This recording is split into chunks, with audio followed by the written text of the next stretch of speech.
Hi, I'm Wyatt, I'm Joe. and today we're going to review the Netflix documentary Heroin. All right, so this documentary is basically about drug overdoses and rehabilitation. Has a deeper meaning also. It talks about women in power and how they're able to make a difference in their position, like in their community. And from the Heroin website, it shows that they were nominees for the Academy Award for the best documentary in the short subject, and it also won awards at different film festivals, like the 2018 Cinema Eye Honors. So the documentary centers around three women. The first one we're introduced to is Jan Rader, and she's a first responder with the fire department. The movie takes place in Huntington, West Virginia. The second lady that they focus on is Judge Patricia Keller with the drug court, part of rehabilitation. And the third is Nisha Freeman with the Brown Bag Ministry. All right, so the documentary starts out with Jan. She's responding to an overdose, and while she's headed to the first call, she receives another call that there was another lady that had just died from an overdose somewhere else. And so this really sets the mood of like how the rest of the documentary is, kind of like the sadness of like this situation. And basically an overview of Jan is she like introduced naloxone into all the first responders, like gave it to them, put them in their vehicles and put them in the ambulances. So like as soon as someone responds to the scene, they're able to administer this, and it helps reverse the effect of an overdose.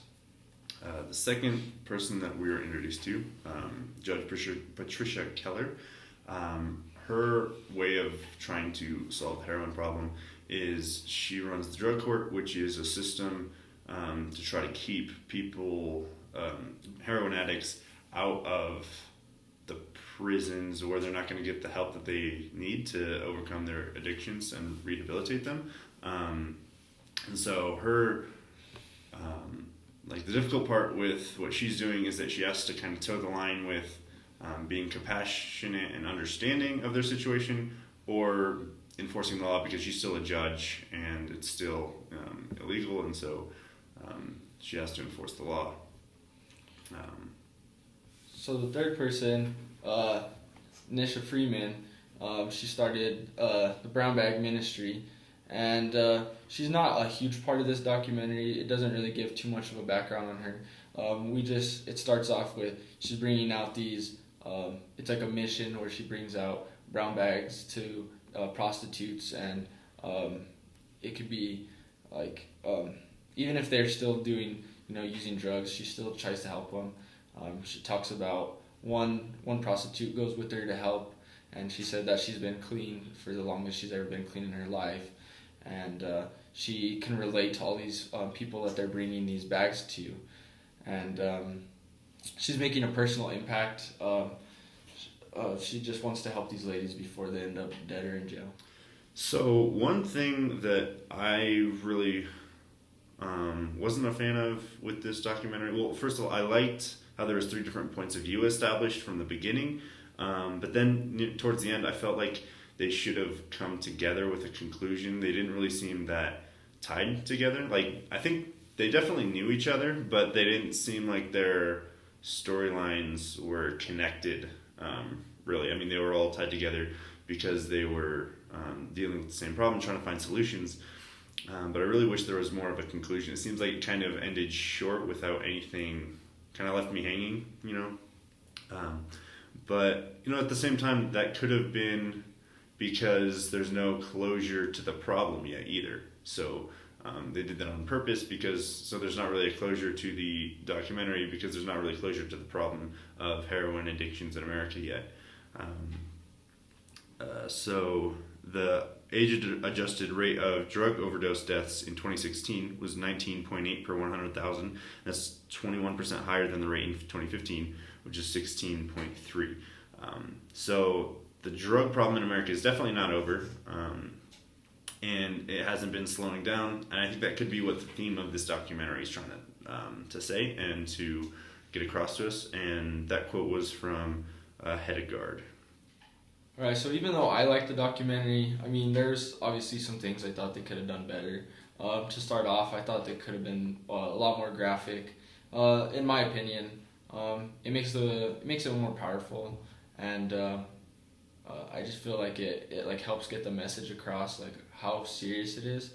I mean, to some people it might have been too graphic for them, but just in my opinion, because I like watching, you know, like the drug documentaries and stuff like that, and sometimes they'll show like even worse than what this documentary showed. And I also thought it was a little short for being how like praised this documentary was. I feel like a lot of good documentaries about drugs follow a person like throughout, and you make like a personal connection with them. Like you want them to, if it's following them getting better and getting help, like you want them to get better and to stay clean off drugs, and then, you know, at the end they'll show a statistic of how they're doing today. And I just felt like that could have been done to make this better. Yeah, I think those are definitely some good points, Joe. I would say, as far as like positives, what I really liked about this movie was it did have a lot of meaning on a deeper level. It really went into kind of raising awareness for the problem in America, and how it's is something that a lot of people don't really think about. And I feel like a lot of people, like, just drug addicts are generally portrayed as, like, I don't know, just lowlifes, and they're not really, they're a little bit dehumanized in most movies or videos, I would say. And this movie does a really good job of showing how, like, the lives of each of these people that are being affected by these three women. And the three women, just, it shows how much they care for their community, and, you know, how much they're sacrificing to it, and how much they care about saving them. The International Documentary Association described them as beacons of hope and compassion. That comes from Hofrecht. And it really compelled me to think twice before, you know, judging people based on, you know, their status or what they look like, or, you know, whether or not they're a drug addict or something. People have lives too, and you know, that's definitely doesn't mean that you shouldn't be wary of, like, dangerous situations. But at the same time, as this movie portrays well, I think everyone deserves second chances and a chance at you know, being appreciated by people. Yeah, I mean, I agree, and I think this documentary brings out the drug crisis in America. Not only, it focuses on a small town, but I mean, it's on a much larger scale. I think that this film did a good job of showing the spectrum of different people that work together. Like, it shows a community of people that it takes, and I mean, it shows that there's more than one way to get help. I mean, whether it's through meeting first responders. I mean, the guy in the documentary was close friends with Jan because she saved his life. Or if it's the girl in the brown bag ministry, you know, changing these prostitutes' lives that may or may not be using drugs, and to this drug court that can give people second chances when they're not, they're being portrayed as criminals, but they probably aren't criminals on, like, a major scale. I also think it makes you learn about naloxone. I didn't know much about it before watching it, but I mean, it makes me wonder, like, how much does it cost, and why do we not already have this? Why did it take so long for this to come about?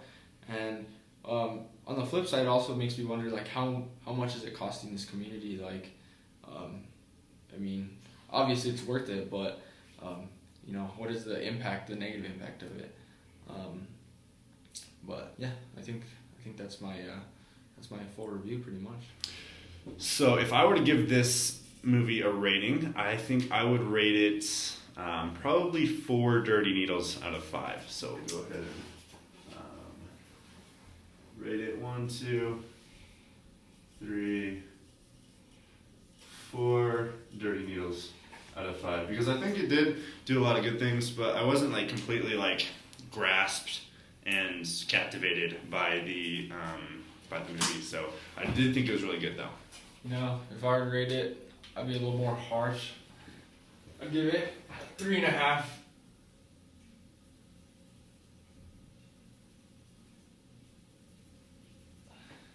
3.5 out of 4, because like I said before, I think it could have been longer and more graphic, and there's some things to fix. Definitely. So I think that concludes our review of the Netflix documentary Heroin. Thank you for watching. Yeah, thanks for watching. Yep. See you next time. Yeah. Shit.